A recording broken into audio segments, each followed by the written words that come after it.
মাশাআল্লাহ, আমার আব্বা পছন্দ করে আমার জন্য খুব সুন্দর একটা বউ এনে দিছে। এখন থেকে তুমি আমার আব্বা আম্মার সব কথা শুনে চলবা। আপনি কোনো চিন্তা করেন না, আমি সারা জীবন তাদের সেবা যত্ন করবো। আমি তোমার কথায় অনেক শান্তি পাইলাম বউ। আমাকে উত্তর পাড়ার জমিতে জসিমের আইল থেকে 4 আঙ্গুল বাড়া একটা ছিল। আব্বা, আমি এখনই যাইতাছি। তিসি, এইসব কাম ভালো না, আপনি এই কামে যাইবেন না। জয়নাল, তুই তোর বউর কথা শুনবি না তোর বাপের কথা শুনবি? আমি অবশ্যই তোমার কথা শুনুম, আমি এখনই যাইতাছি। তার বাপে তারা দোকানে যেতে কইছে। আমি দোকানে যেতে পারবো না, আর মানুষ ওজনও কম দিতে পারবো না। ব্যবসা পবিত্র জিনিস। বৌমা, আমরা অপবিত্র কি করলাম? মা, ওজনে কম দেওয়া তো ভালো না। শোনো বৌমা, আমার জ্ঞান দিতে আইবা না। তোর কাছে কইলাম আগের 122 টাকা পাই। 122 টাকা পাইবা মানে? আমাকে তো 60-70 টাকা পাইবা। কি কস, খাতায় কি এমনি লেখা?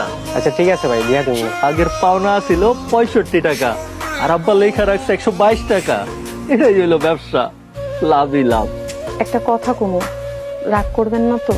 কি কথা কইবা কও? মানুষকে ঠকানো কিন্তু ভালো না। মানুষ ঠকানো মানে? শুনলাম আপনি নাকি ওজনে কম দেন। এই কথা আমারে কইছো। ভুল করেও এসব কথা কিন্তু আমার আব্বার সামনে কইবা না। কইলে কি হইব? কইলে তোমার সোজা তোমার বাপের বাড়ি পাঠিয়ে দিব। শোনো বউ, এবারে তো থাকতে হইলে এবারে নিয়ম কানুন মাইনা তোমার চলতে হইব। আমার সোজা কথা, আমি কোনো অন্যায় কাম করতে পারবো না। বিয়া দেবো আইজা হক জানাল বাড়িতে, এর একটা বিয়ে করেই ছাড়বো। রহমত ভাই, কি অবস্থা? ভালো আছি রে জানাল। 1 কেজি মুসুর ডাল দে তো। 1 কেজি আছে তো? হ্যাঁ ভাই, 1 কেজি দিছি। 1 কেজি দিমু কইয়া দিছি 900 গ্রাম।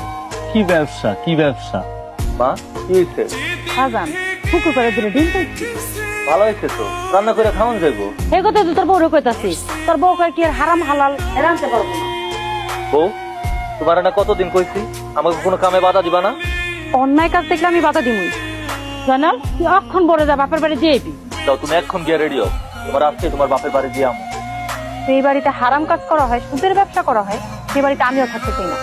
আমি ভালোই কইতাছি, এখনো সময় আছে। তুমি যাইয়া মার কাছ থেকে মাপ চাইলো।